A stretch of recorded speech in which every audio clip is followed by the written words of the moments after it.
for Daily Ask Reddit. Teenagers of Reddit, what did you think was part of puberty, but really something else? If you like the video, drop a like and subscribe so you never miss a video. When I was about 14 I started to hear a crazy amount of people yelling at me inside my head. I would just be sitting on my bed or something, and it would absolutely overcome me. I heard my parents and siblings and friends all at the same time yell at me things I've actually heard the week before, and then everything in real life would be moving super fast and there was no way I could trick my mind into moving slow. I would actually move slowly, but it would make it worse, and I would just have to lay there and nothing would help. I attribute it to panic attacks, but no one has ever been able to help diagnose it. Sheer exhaustion. Turns out anemia is common in teenage girls, especially when you have irregular heavy periods. I had this too. Looking at pictures from that time, I'm shocked at how little color there was in my face. It's really scary. I think this is definitely something that should be taught in sex ed/PSHE. As a teenager I would feel so tired, almost faint when I stood up, get flashes in my vision if I did even the tiniest bit of exercise, but didn't go to the doctor for ages as I honestly just thought I was unfit. Turned out I had anemia, and once I'd grown up I found out that most of my female friends had also had low iron, and we'd never even discussed it because we thought it was a rare thing. I'm a girl and grew a beard. Thought it was puberty, but turns out I'm just Portuguese. LMAO, I feel you. I'm from northern Morocco and those Mediterranean genes are kicking in. Hairy ASF too. Growing up I was really close with my cousin. We were the same age, lived in the same neighborhood, went to the same school, and had the same group of friends. I remember during junior high school he changed quite a bit, and at the time I didn't have the mental or emotional capacity to wonder why or figure out on a deep level what could have been happening. He used to be very fun, jovial, and enjoyed hanging out with me and my friends.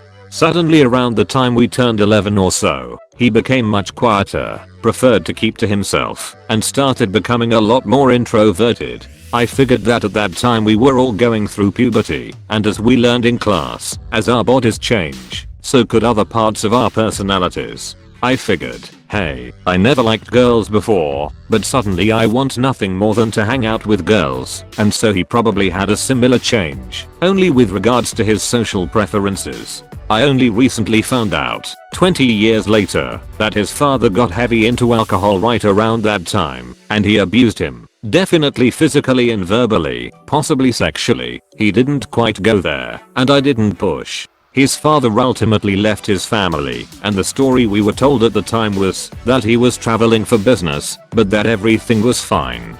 So we had no choice but to accept this. It breaks my heart that at that time I could have been there for him, but I had no idea something deep was happening that was causing a fundamental change to my cousin's personality. I just assumed he was going through some natural changes and that his natural personality was coming out.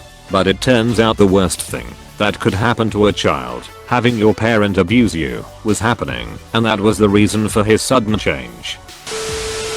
When I was a teenager, I always thought that having resentment towards my mom, single parent, was normal for that phase in life. Everyone told me I was just an overreactive teenager, going through changes, hypersensitive, and it would pass, and one day I'll realize how lucky I'm to have her. While I agree, she was a good mom, I still harbor a lot of resentment toward her over a lot of things, and my family was extremely toxic and would consistently diminish my feelings to make themselves feel better. It wasn't just a teenage mess of emotions, these were real problems that my mom couldn't be bothered with. It was more important for her to be the victim, and that hasn't changed still 20 years later.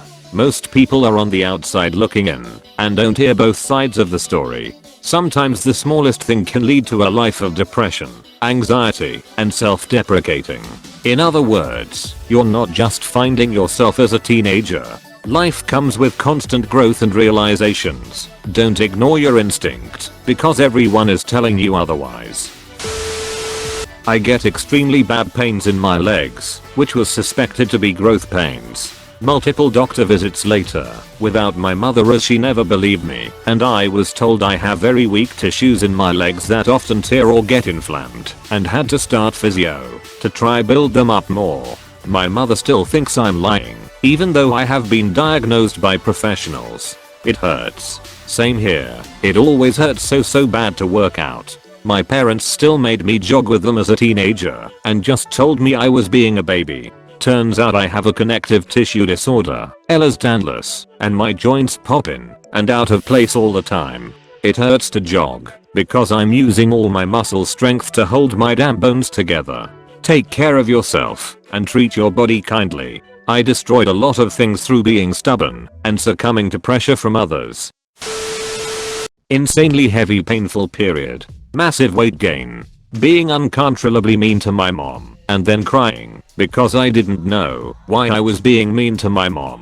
My puberty was so bad my mom took me to all kinds of doctors. She felt like I was possessed and also dying. I physically could not get out of bed on my period.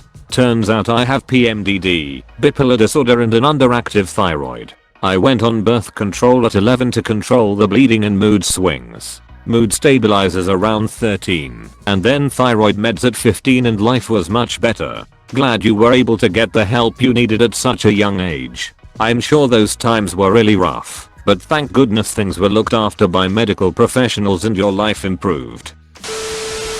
Being always afraid is to talk to people, planning every word I will say to make sure I will not make any error, looking at every single detail of them to make sure I'm not saying anything wrong. Turns out I have social anxiety. I have this sometimes, but do you ever do that thing where, after you talk to someone, and then you feel like you messed up, or said something stupid, then you think of all the outcomes and what they'll say about it to you, so you think up a bunch of responses? Then a few days later you realize you were overreacting, and they literally didn't even notice whatever it was, and you just wasted a few minutes of your life. Being hypersensitive. Turns out my family was just toxic. In the same boat. My family accused me of being hypersensitive when I told them they are emotionally abusive and manipulative. They got super offended and said, well, you've always been the dramatic and hypersensitive one in the family. I just said okay and tried to move on. At this point, it's pointless to try to change them or make them happy. All I can do is shut out their negative influence and just move on.